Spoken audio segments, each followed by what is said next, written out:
Hello, this is Dr. Mike, and we are entering week 3 of our discussion on American history from the first discovery up until about 1877, the end of Reconstruction. A lot of things that I hope you'll go back and look at this week, and among those are the comments and the discussion of your classmates and their posting as they work through the same things that you do, because there are a lot of things that come up. Everybody comes away with different perspective and different things that are of importance. And then when we go back and we comment on it, we tend to try to find things that we find interesting. And that's what I try to do in your posts as well, to mention things that maybe you didn't think of or you didn't see.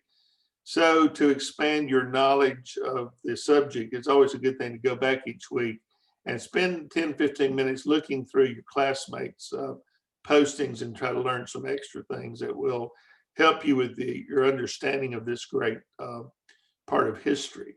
Last week, we talked at length about the different perspectives between the Native Americans and the settlers that were increasingly pouring into the New World, and the frustrations that were involved with the Native Americans, because we know from several accounts that the Native Americans did try to accommodate the early settlers, did try to help them, did try to help them to get settled. But every time they looked on the horizon, here came another ship with another 100 people. And so the numbers have a very real effect of just, they just keep pouring in and pouring in and pouring in to the country. And so after a while, that leads to a lot of things that went on. Another thing that we don't think about is that the settlers were bringing with them all kinds of different non-native animals and species that were not around. And those, of course, created havoc. I kind of liken that to having visitors come in that have pets, and they bring their pets with them to your house, and you don't have pets, you don't like pets, but out of just accommodation, you try to be nice. And they just let them run wild in your house and tear it apart and do whatever they want to. One of the interesting animals that the settlers did bring over that figure into this equation was the pig. And a pig is nothing but an earth mover, really. They root up and plow up everything. And there is some discussion about the clam beds in Massachusetts where the settlers' pigs literally destroyed this source of food to the Native Americans by their rooting and tearing up the clam beds. So that was a very real understanding.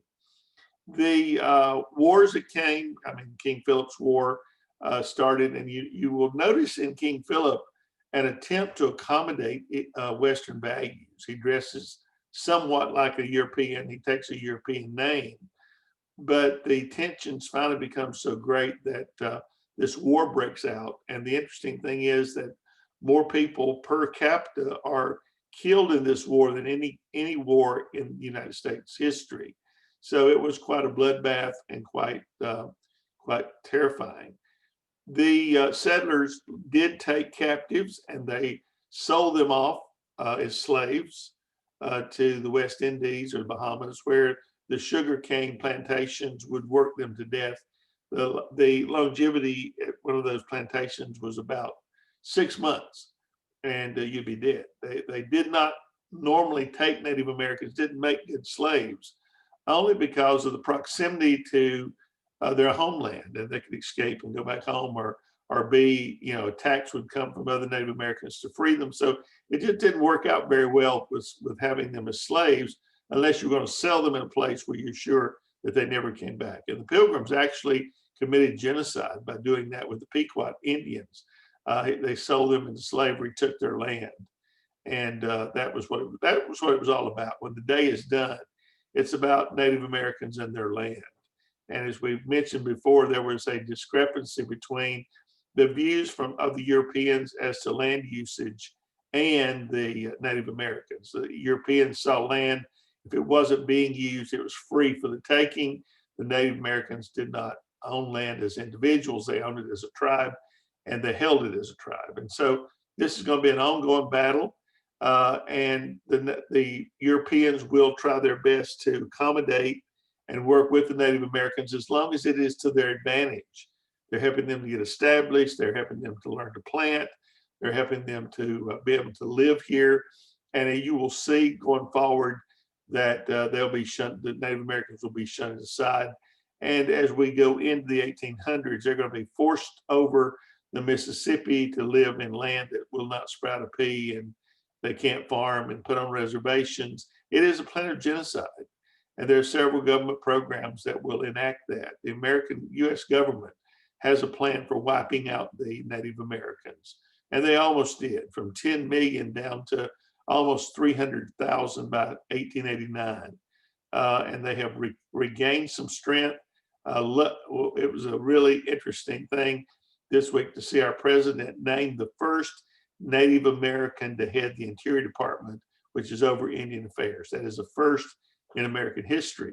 And the Native Americans are one minority that really is never mentioned, but it is the one that was treated probably the worst. So this week in your studies, you're going to be looking at several things. Bacon's Rebellion, which happens before the course of the Civil War. It's quite a big rebellion. It has to be put down, and you'll find that to be quite interesting. It's against the British governor. And then the Salem witch trials, which I find fascinating. I've done a great deal of study on the witch trials. One of the interesting things about that is, and one of the things that our book doesn't necessarily spend a lot of time on, is the religious nature of many of those who came to live in the Americas to get away from persecution. And the Puritans were one of those. But you notice in studying the Salem witch trials that Christianity is filled with these pagan ideas. I think it goes all the way back to 400 when Rome fell and the church became the only means of cohesiveness. And they had to do certain things because literacy went away. They adopted pagan rites into the Catholic Church to get the pagans to come to church. There's always been that pagan element, and there still is. I was a pastor for 20 years, and it's amazing how many people still want to say a Bible verse and use it as an incantation against bleeding or when you're burned or whatever. All those things are pagan rituals. My own family would disagree with me over that, but that's exactly what it is. These pagan rites, this pagan belief in witchcraft and magic, and it's interesting in the discussion of the early settlers that they think that this Indian chief used magic to kill the commander of one of the communities, but there was magic kind of things on both sides. And you see that in the Salem witch trials when they're worried about these witches, having undue control over the community at Salem. They killed 22 people by hanging. One is pressed to death. One of them is the pastor. And so this witch hunt goes on for several months until finally somebody names Cotton Mather, who's the pastor leading this. His wife and the governor's wife as witches. They say, okay, enough of that. And that was the end of it. 6 months later, they come back and apologize. But what about those poor souls that died, But they use all these different kind of things to convict people for being a witch. The other thing you're going to look at this week in your studies will be the economic and intellectual growth that begins in the last part of the 1700s, early part of the 1800s. Because worldwide, the Industrial Revolution, the first one, is well underway, and it's going to have its effect in America. The Industrial Revolution was this time of great manufacturing and great invention of machines and different things. A steamboat is developed, weaving machines, cotton mills, and Samuel Slater will steal the ideas for a cotton mill that's big in England. And by this time, England is limiting the immigration of people to the New World because they're worried about their industrial secrets being taken. Samuel Slater remembers and memorizes the plans for a cotton mill, comes to America into the New England sections, and he will open a cotton mill and start this big manufacturing business that will later move south because of wages.